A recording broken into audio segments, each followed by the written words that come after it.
Hello नमस्कार दोस्तों, dream path academy के इस ऑनलाइन प्लेटफॉर्म पर आपका स्वागत है।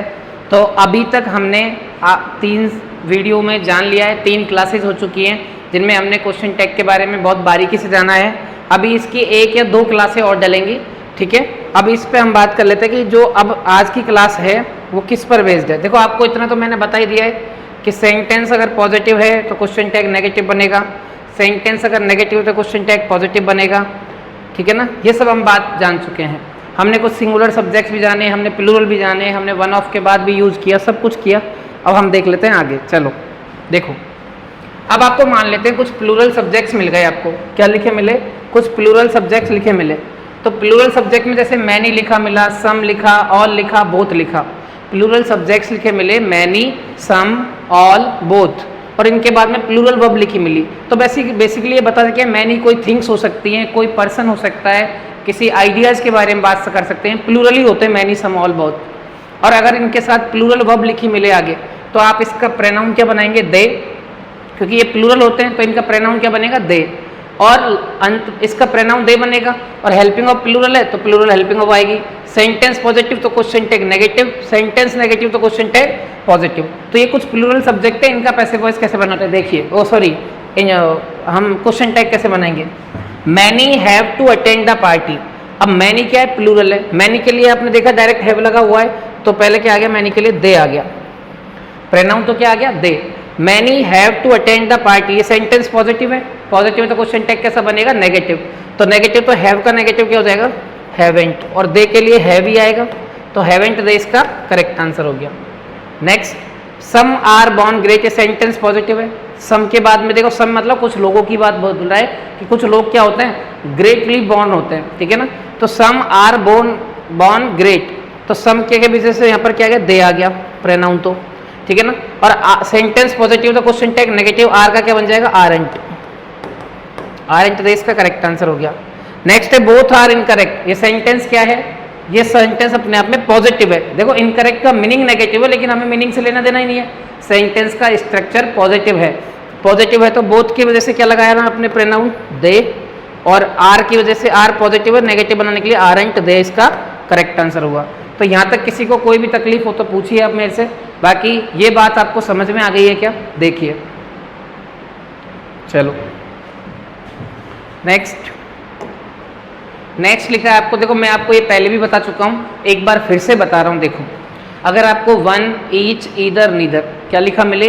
वन, ईच, ईदर, नीदर, और इसके बाद ऑफ लिखा मिले, one of, each of, neither of, either of, तो इनके बाद अगर नाउन प्लूरल आए ना तो आप बिना सोचे समझे क्या कर देना? क्या लगा दोगे? प्रोनाउन दे लगा देंगे, ठीक है ना। देखो इनके बाद नाउन भले ही प्लूरल आए, लेकिन वर्ब कैसी आएगी? इनके साथ सिंगुलर आएगी, क्योंकि ये बात एक की करते हैं। इनके साथ नाउन तो प्लूरल आएगा, और प्लूरल ही क्या आ सकता है? प्रोनाउन भी आ सकता है। चाहे नाउन प्लूरल आए चाहे प्रोनाउन प्लूरल आए, वर्ब कैसे आती है इनके साथ? सिंगुलर। तो यहाँ पर each of, one of, either of, neither of, इनके बाद प्लूरल नाउन या प्लूरल प्रोनाउन आए तो आप बिना सोचे समझे क्या लगाएंगे? प्रोनाउन दे। भले ही यहाँ सिंगुलर वर्ब है, लेकिन इस दे की वजह से कैसी वर्ब आएगी? यहाँ पर फिर प्लूरल वर्ब आएगी। Sentence positive, question tag negative, sentence negative, question tag positive, ये भी ध्यान रखना है आपको। अगर मान लो in each of, one of, इन सब के बाद में प्लूरल नाउन ना देकर अस दे, तो अस का प्रोनाउन क्या बनता है? वी। ये मैं बता चुका, और वी के अकॉर्डिंग यहाँ पर क्या आएगी? फिर प्लूरल हेल्पिंग वर्ब। भले ही यहाँ पर सिंगुलर वर्ब आएगी, लेकिन यहाँ जब बनाएंगे तो प्लूरल बनाना पड़ेगा, क्योंकि इसका प्रोनाउन प्लूरल है। अगर यू आए तो इसका यू का प्रोनाउन भी क्या बनेगा? यू। और हेल्पिंग वर्ब भी कैसे आएगी? प्लूरल हेल्पिंग वर्ब, ठीक है। चलो इसके बेस क्वेश्चन देख लेते हैं। पहले हम इसके बेस पर क्वेश्चन देखते हैं। ये जो मैंने बताया ना मैनी वाला ये तो हो गया। ये वन वाला बताया, इस पे बेस क्वेश्चन देखते हैं। देखो ये भी बता दिया है, ईदर ऑफ यू। देखो ईदर के बाद ऑफ करके यू आया, ईदर ऑफ यू के बाद में क्या लिखा है यहाँ पर? इज।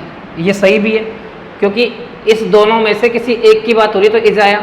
अब मैंने देखा ईदर ऑफ के बाद यू देखा, तो यू के अकॉर्डिंग प्रोनाउन क्या बना दिया? यू बना दिया, ठीक है ना।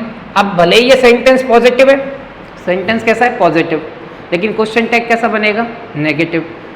अब नेगेटिव तो बनेगा, लेकिन ये सेंटेंस में इज लिख रखा है। इज तो सिंगुलर होता है, लेकिन यू के लिए इज नहीं आ सकता, तो इज का प्लूरल क्या होता है? आर। तो यू के लिए प्लूरल रहेगा आर। सेंटेंस पॉजिटिव था, इसलिए कैसे बनाना पड़ा? नेगेटिव। आरंट यू इसका करेक्ट आंसर हो गया। Next, neither of us. अब देखो यहाँ पर क्या लिखा हुआ है? अस। तो अस की वजह से प्रोनाउन क्या बनाना पड़ा, वी। सेंटेंस में देखो ये हेल्पिंग ऑफ सिंगुलर है, लेकिन वी के अकॉर्डिंग कैसी आएगी, प्लूरल। सेंटेंस ये कैसा है, नेगेटिव, क्योंकि नीदर लिखा है तो कैसा सेंटेंस है, नेगेटिव है। तो नेगेटिव तो क्वेश्चन टैग पॉजिटिव। पॉजिटिव में इज वी लिख नहीं सकते हम, हेल्पिंग ऑफ तो इजी है यहाँ पर, लेकिन वी के अकॉर्डिंग इज नहीं आता, इसलिए क्या लगाना पड़ेगा, आर वी। क्या लगाना पड़ेगा, आर वी। Next 2/3 of. अब इसको समझने के लिए समझो, देखो यहाँ पे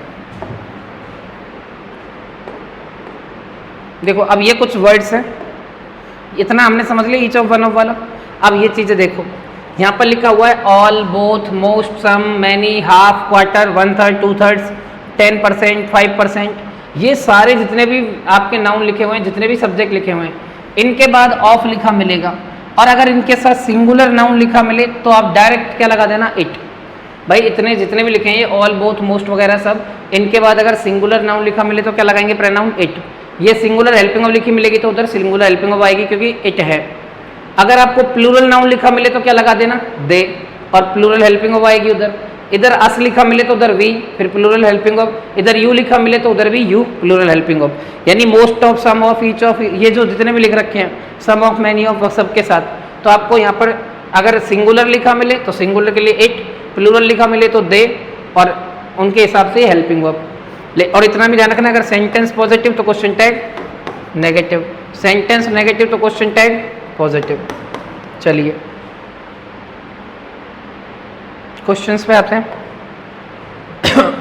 क्वेश्चन लिखा है आपका 2/3 of the room is occupied. अगर बच्चों इसको ढंग से देखेंगे तो 2/3 ऑफ द रूम, रूम कैसा है, सिंगुलर है। सिंगुलर है रूम, 2/3 के बाद सिंगुलर, तो प्रोनाउन क्या लगा दिया हमने पहले, तो इट। हेल्पिंग ऑफ इज लिखा है, सिंगुलर ही है।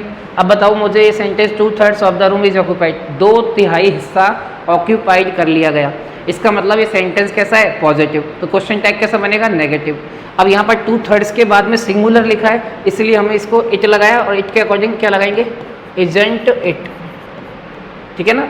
अब यहाँ देखो half of the students, half of the students कैसा है, प्लूरल है। स्टूडेंट्स के अकॉर्डिंग हमने क्या लगा दिया, प्रोनाउन दे लगा दिया। अब दे लगा दिया, सेंटेंस क्या है, आर एब्सेंट। कुछ से आधे स्टूडेंट क्या थे, एब्सेंट थे, एब्सेंट हैं, इसका मतलब सेंटेंस पॉजिटिव है, नेगेटिव नहीं है। कोई भी नॉट का जिक्र नहीं है, तो नेगेटिव नहीं है तो क्वेश्चन टैग पॉजिटिव बना देंगे, नेगेटिव नहीं तो नेगेटिव बनाएंगे क्वेश्चन टैग। सेंटेंस पॉजिटिव है, क्वेश्चन टैग नेगेटिव, क्या हो जाएगा, दे के according aren't they. Clear. Next neither of them, neither of, neither से पता लग गया मुझे कि सेंटेंस नेगेटिव है। कैसा सेंटेंस, नेगेटिव। देम की वजह से क्या लगाया, दे, प्रोनाउन लिखा है नीदर के बाद में, दे। अब यहाँ देखते हैं हैज, ये सेंटेंस तो पॉजिटिव है, नेगेटिव है ना, तो क्वेश्चन टैग पॉजिटिव बनेगा। अब देखते हैं हैज दे आएगा क्या, दे के अकॉर्डिंग तो प्लूरल आना चाहिए, तो हैज नहीं, क्या आएगा, हैव दे, इसका करेक्ट आंसर हो गया। Next 2/3 of the rooms. अब 2/3 ऑफ के बाद में रूम्स, रूम्स क्या है, प्लूरल, प्लूरल के लिए क्या आ गया, दे आ गया। सेंटेंस कैसा है, पॉजिटिव, तो क्वेश्चन टैग कैसा होगा, नेगेटिव।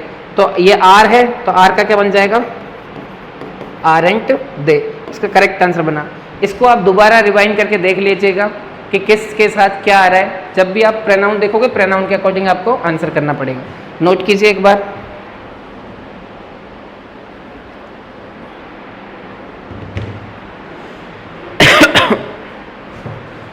नेक्स्ट, अब देखो कुछ कलेक्टिव नाउन्स होती हैं। कलेक्टिव नाउन क्या होती है, कलेक्टिव नाउन होती है ग्रुप ऑफ सिमिलर, यानी सिमिलर चीज़ों का ग्रुप क्या कहलाता है, कलेक्टिव नाउन कहलाता है। सिमिलर चीज़ों का ग्रुप क्या कहलाता है, कलेक्टिव नाउन। जैसे आर्मी, आर्मी क्या होता है, ग्रुप ऑफ सोल्जर्स। बेवी, बेवी क्या होता है, group of girls. Gang, group of boys या ग्रुप ऑफ थीव्स। ठीक है ना। मैं बोलूँ कि जूरी, जूरी क्या होती है, ग्रुप ऑफ जजेज। ठीक है ना। आर्मी क्या होती है, ग्रुप ऑफ सोल्जर्स। तो ये सारे के सारे क्या है, कलेक्टिव नाउन है। जैसे आर्मी हो गया, जूरी हो गया। क्लास क्या होती है, ग्रुप ऑफ स्टूडेंट्स। ठीक है ना। तो ये सारी कलेक्टिव नाउन है। अब कलेक्टिव नाउन से कोई क्वेश्चन टैग बनवाना हो अपन को, ठीक है ना, कोई इसने बना दिया कलेक्टिव नाउन से क्वेश्चन टैग बनाओ, तो कलेक्टिव नाउन का आपको ध्यान रखना है। कलेक्टिव नाउन क्या होती है, ग्रुप ऑफ सिमिलर्स, यानी सिमिलर चीज़ों का ग्रुप क्या कहलाता है, कलेक्टिव नाउन। अब आपको ध्यान रखना है कि कलेक्टिव नाउन का अगर सेंस यूनाइटेड है, यूनाइटेड मतलब एक साथ उसको यूज किया है कहीं पर, कैसे, एक साथ कलेक्टिव नाउन को एक साथ यूज किया है, तो उसके साथ सिंगुलर वर्ब आती है, और उसके अकॉर्डिंग क्या बनता है, इट बना देना आप। सिंगुलर नाउन बनेगा तो सिंगुलर बनेगा यूनाइटेड सेंस, तो इट इसका प्रोनाउन बन जाएगा, और इसके अकॉर्डिंग सिंगुलर हेल्पिंग वर्ब आ जाएगी, ठीक है ना। और अगर डिवाइडेड सेंस है, डिवाइडेड सेंस का मतलब अलग अलग है, अगर वो आपकी कलेक्टिव नाउन अलग अलग यूज हुई है तो फिर आप प्लूरल वर्ब लगाते हैं और आगे क्या बनता है, दे बनता है। अगर आपकी कलेक्टिव नाउन एक साथ यूज हुई है कहीं पर तो सिंगुलर वर्ब और इट बनेगा उसका प्रोनाउन। अगर आपकी कलेक्टिव नाउन अलग अलग तरीके से यूज हुई है तो फिर वहाँ पर प्रोनाउन दे बनेगा और प्लूरल हेल्पिंग वर्ब आएगी। क्लियर? वो आपको पता ही है कि सेंटेंस पॉजिटिव तो question tag negative, sentence negative तो क्वेश्चन टैग पॉजिटिव। अब यहाँ ध्यान रखना है आपको कि सर ये अलग अलग और एक साथ कैसे यूज करेंगे। जैसे मान लो ऑडियंस है, ऑडियंस है, ऑडियंस क्या होता है, ग्रुप ऑफ व्यूअर्स। जो भी आप पिक्चर देखने वाले मान लो सिनेमा हॉल में जो जाएगी वो ऑडियंस होगी, अरे हाँ है ना। तो ऑडियंस क्या है, ग्रुप ऑफ व्यूअर्स है, यानी वो एक ऑडियंस अपने आप में कलेक्टिव नाउन है। अब आप बड़े ध्यान से समझना इसका डिवाइडेड सेंस क्या है, यूनाइटेड सेंस क्या है। अब ऑडियंस पिक्चर हॉल में मूवी देखने गई, स्त्री। कौन सी मूवी देखने गई, स्त्री। कौन सी, स्त्री। और स्त्री पहली वाली देखने गई। और आप लोगों ने अगर स्त्री मूवी देखी है, भूतों वाली स्त्री मूवी, तो आपको पता होगा स्त्री मूवी मान लो हम सारी ऑडियंस बैठ के देख रही है, पहले वाली, अब वाली नहीं, पहले वाली। तो स्त्री मूवी में आपको पता है एक सीन आता है जिसमें वो बोलता है, उसकी गर्लफ्रेंड बोलती है उसको कि उसकी आंखों में प्यार से देखो, प्यार से देखो उसकी आंखों में, और वो ऐसे ऐसे कर रहा होता है, ऐसे ऐसे, याद है, ऐसे ऐसे।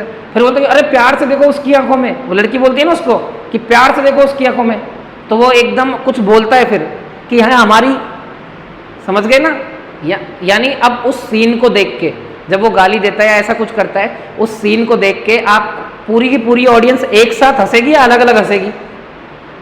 भाई पूरा का पूरा ऑडियंस उसको एंजॉय एक साथ करेगी या अलग अलग, यानी जितनी भी ऑडियंस बैठी है उस सीन को देख के सारे के सारे एक साथ हंसे, एक साथ उन्होंने एंजॉय किया। एक साथ एंजॉय किया तो क्या बन गया, यूनाइटेड सेंस। यूनाइटेड सेंस बन गया तो अब क्या होगा, सिंगुलर हेल्पिंग वर्ब और उसके लिए प्रोनाउन इट आएगा। अब मान लो कि ऑडियंस पिक्चर देखने गई है, अब ऑडियंस के हाथ में जो टिकट होगा तो सबके अलग अलग टिकट होंगे या एक ही टिकट में सबका हो जाएगा? सबके अलग अलग टिकट होंगे।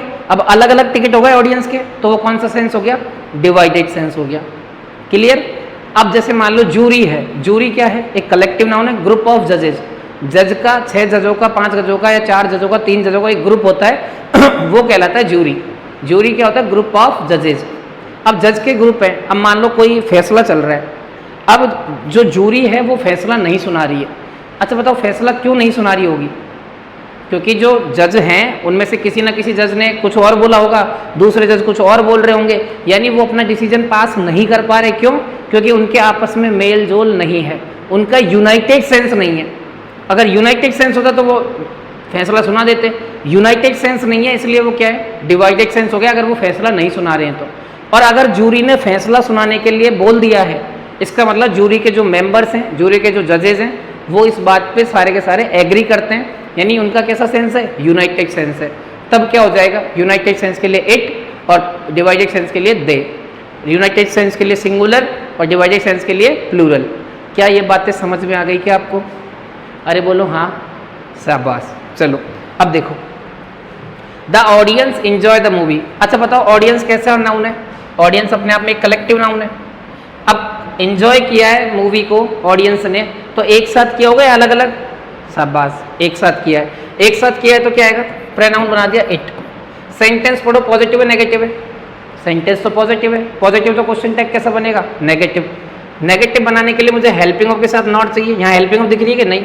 इंजॉयड कौन सी फॉर्म है, सेकंड फॉर्म, और सेकंड फॉर्म के लिए हेल्पिंग ऑफ क्या लगती है, डिडंट। और डिड के साथ नॉट का कॉन्ट्रैक्शन क्यों लगाया, क्योंकि सेंटेंस पॉजिटिव है। Next, the audience bought the tickets of movie. अब बताओ ऑडियंस ने टिकट खरीदे मूवी के, तो सबने अलग अलग खरीदे होंगे, सबने एक ही टिकट खरीद लिया? बताइए, ऑडियंस ने सबने अलग अलग खरीदे होंगे, अलग अलग खरीदे होंगे तो इस कलेक्टिव नाउन है ऑडियंस, और इस कलेक्टिव नाउन के लिए यहाँ पर क्या आ गया, दे आएगा, क्योंकि अलग अलग खरीदे। सेंटेंस ये पॉजिटिव है तो क्वेश्चन टैग कैसा बनेगा, नेगेटिव। नेगेटिव बनाने के लिए देखो हेल्पिंग ऑफ चाहिए, हेल्पिंग ऑफ है नहीं, ये कौन सी फॉर्म है, बॉट। बाई की सेकंड फॉर्म है बॉट। बॉट के लिए क्या आएगा वापस, सेकंड फॉर्म के लिए डिड। सेंटेंस पॉजिटिव तो क्वेश्चन टैग नेगेटिव, तो डिडंट दे इसका आंसर हो गया। The jury pass the verdict. Jury क्या है, एक कलेक्टिव नाउन है, ग्रुप ऑफ जजेज होता है। अब जूरी ने वर्डिक्ट को पास कर दिया, यानी उन्होंने फैसला सुना दिया। अब जूरी ने फैसला कब सुनाया होगा बताओ, जूरी ने फैसला कब सुनाया होगा, जूरी ने फैसला तब सुनाया होगा जब जूरी के मेंबर्स इस बात को लेके राजी हैं, इस बात को लेके यूनाइटेड सेंस है उनका, एक साथ उन्होंने फैसला सुनाया होगा। तो बताओ यहाँ पर क्या जूरी के लिए क्या आ गया, एक साथ के लिए इट आ गया, और पास्ट कौन सी फॉर्म है, सेकंड फॉर्म। ये सेंटेंस कैसा है, पॉजिटिव, पॉजिटिव तो क्वेश्चन टैग नेगेटिव बनेगा, और सेकंड फॉर्म के लिए क्या लगा दिया, डिड और नॉट का contraction. Clear. Next, the army attacked their different locations. Army क्या है, ग्रुप ऑफ सोल्जर्स। अब आर्मी ने अटैक किया उनकी डिफरेंट लोकेशंस पे, पाकिस्तान की डिफरेंट लोकेशन पे हमारी आर्मी ने अटैक कर दिया।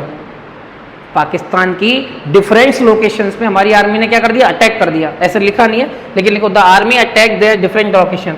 अब आर्मी क्या है, ग्रुप ऑफ सोल्जर्स, तो सबने एक साथ एक जगह अटैक किया है, सब अलग अलग जगह अटैक किया है, लिख रखा है डिफरेंट लोकेशन, इसका मतलब अलग अलग किया है। तो आर्मी क्या हो गई, डिवाइडेड सेंस में हो गई। डिवाइडेड सेंस में हो गई तो आर्टिकल क्या, वो सॉरी प्रोनाउन क्या बनेगा, दे। सेंटेंस कैसा है, पॉजिटिव। क्वेश्चन टैग नेगेटिव बनेगा। अटैक्ड कौन सी है, सेकंड फॉर्म, तो इसके लिए हेल्पिंग ऑफ क्या आ गई, डिड और नॉट का कॉन्ट्रैक्शन, डिडंट दे इसका करेक्ट आंसर हो गया। क्लियर यहाँ तक, एक बार आप इसे नोट कर लीजिए, फटाफट से नोट कीजिए। नेक्स्ट, अब देखो, अब आया यहाँ पर कंफ्यूजन ऑफ टेंसेस। अब कई बार क्या होगा, आपको आते हुए भी कंफ्यूज कर देंगे टेंसेस। कैसे कंफ्यूज करेंगे, यहाँ पर देखो, कई बार क्या होता है, कई सारी वर्ब्स, यानी वर्ब की first form, second form, third form तीनों सेम होती हैं। वर्ब की फर्स्ट फॉर्म भी वही है, सेकंड भी वही है और थर्ड फॉर्म भी वही है, तीनों की तीनों फॉर्म सेम होती है। जैसे put put put, hit hit hit, cut cut cut, read read read, ये तीनों फॉर्म सेम है, फर्स्ट भी यही है, सेकंड भी यही है, थर्ड भी यही है। अब हमारे सामने कन्फ्यूजन आ जाएगी कि सर हम इसे फर्स्ट फॉर्म माने या इसे हम सेकंड फॉर्म माने, क्योंकि थर्ड फॉर्म के लिए तो आपको पता है हेल्पिंग ऑफ आ जाएगी। अब फर्स्ट फॉर्म और सेकंड फॉर्म के लिए तो हेल्पिंग ऑफ आती ही नहीं है। अगर फर्स्ट फॉर्म लिखी है तो हम उसे डू डज लगाते हैं, सेकंड फॉर्म लिखी है तो डिड लगाते हैं। अब दिक्कत हो गई कि फर्स्ट फॉर्म है या सेकंड फॉर्म कैसे पता करें। तो देखो, अगर ये जो लिखी है फर्स्ट फॉर्म है, सारी सेम ही है। फर्स्ट फॉर्म हमेशा क्या होती है, प्रेजेंट इंडेफिनिट टेंस होता है, तो present indefinite tense first form लिखी तो प्लूरल है, ठीक है ना। और प्लूरल के लिए हम क्या लगाते हैं, डू। फर्स्ट फॉर्म के लिए हम क्या लगाते हैं, हेल्पिंग ऑफ डू। अगर सेकंड फॉर्म है, पास्ट इंडेफिनिट होता है। फर्स्ट फॉर्म जो होती है वो प्रेजेंट इंडेफिनिट होती है और सेकंड फॉर्म पास्ट इंडेफिनिट होती है। फर्स्ट फॉर्म के लिए हम डू लगाते हैं, सेकंड फॉर्म के लिए डिड लगाते हैं। अब पहचानेंगे कैसे सेंटेंस में, तो यहाँ लिखा है, देखो पढ़ो इन दो चीज़ों को। वर्ब की फर्स्ट फॉर्म है तो प्रेजेंट इंडेफिनिट, वो क्या बताएगा, रूटीन एक्शन। फर्स्ट फॉर्म होगी ना तो सेंटेंस में बता देगी ये रूटीन एक्शन, इसका डेली का काम है। रूटीन एक्शन मतलब हैबिट है उसकी या डेली का काम है, तब तो वो फर्स्ट फॉर्म मान लेना उसे। और फर्स्ट फॉर्म मान लिया तो डोंट लगाना पड़ेगा फिर। और अगर सेकंड फॉर्म है तो ये कौन से टेंस है, पास्ट इंडेफिनिट टेंस है। और ये क्या होगा, वन टाइम एक्शन, यानी ये एक बार हो चुका है ये काम, या एक बार कंप्लीट हो गया, वन टाइम एक्शन था, खत्म हो गया। वन टाइम एक्शन दिया जाए, खत्म हो गया, तो फिर क्या है, वो वर्ब वहाँ पर डिडंट लगा देना अगर वो सेकंड फॉर्म हो तो। अगर प्रेजेंट इंडेफिनिट होगा ना, फर्स्ट फॉर्म होगी, तो वहाँ पर वो हैबिट या रूटीन एक्शन या डेली के कामों को बताएगा। और अगर सेकंड फॉर्म होगी तो वो एक बार ही हुआ है ऐसा काम, ऐसे वो बता देगा, तो फिर वो क्या हो गया, पास्ट मान लिया जाएगा। फर्स्ट फॉर्म में तो डू लगा देंगे, सेकंड फॉर्म में तो डिड लगा देंगे। आइए देखते हैं क्वेश्चंस को। I read newspaper. अब मुझे बताओ ये सेंटेंस पॉजिटिव है नेगेटिव, पहले इतना बताओ।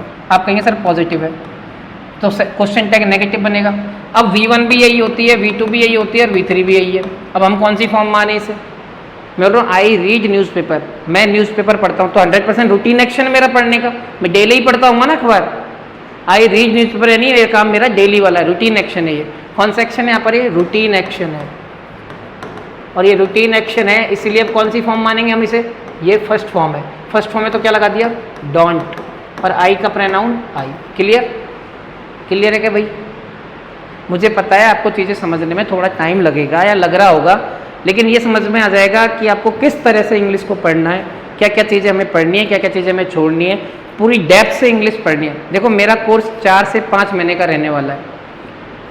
मैं ऐसे नहीं कि 10-100 घंटे में इंग्लिश करा दी, 90 घंटे में इंग्लिश करा दी, 70 घंटे में इंग्लिश करा दी, ऐसा कुछ नहीं है। आपको हर एक टॉपिक की बारीकियों को समझाते हुए मैं आगे चलूँगा। ऐसा नहीं है मैंने चैप्टर करा दी तो अब इसके क्वेश्चंस नहीं करवाऊंगा, मैं A to Z क्वेश्चंस भी करवाऊंगा इसके। और आप देख लेना, अगर आपने ढंग से देखो, आपने नोट्स बनाए हैं तो आपको पता लग गया होगा कि मैंने कितने सारे क्वेश्चंस क्लास में करवा दिए। कम से कम 50-60 क्वेश्चन मैं अब तक करा चुका हूँ। अभी एक क्लास और लेंगे तो उसमें भी 40-50 क्वेश्चन और करा दूंगा। तो क्वेश्चंस की तो भरमार है मेरे पास। आप किसी भी प्रैक्टिस सेट से आप क्वेश्चंस लगा सकते हैं। मेरी खुद की जो पीडीएफ में डालूंगा उससे क्वेश्चन लगा लीजिए। एक पीडीएफ को मैं खुद सॉल्व करवा दूंगा। और बताओ क्या करें आपके लिए? आपको बस बहुत प्यार से, बहुत तरीके से एक कॉपी पे लिख लेना है कि आपका ही सिलेक्शन होगा। क्या लिख लेना है? आपका ही सिलेक्शन होगा। कब होगा लेकिन? जब आप शिद्दत से मेहनत करेंगे, शिद्दत से चीज़ों को देखेंगे, करेंगे तब। देखो ऑनलाइन कोर्स अपने आप में एक तरीके से बहुत आसान नहीं है इसको पढ़ना, क्योंकि आपको पता है कि जैसे ही आप नेट चालू करेंगे तो ऊपर से क्या आ जाएंगे, नोटिफिकेशन आने लग जाएंगे, कुछ और आ गया, कॉल आ गया, व्हाट्सअप मैसेज आ गया। एरोप्लेन मोड पे रख के आप अपना काम कीजिए। अगर नेट चल जाता है तो उसमें, नहीं तो कोई इशू नहीं है, आप उसको रखिए, पहले अपना काम कीजिए, पढ़ो, शिद्दत से पढ़ो।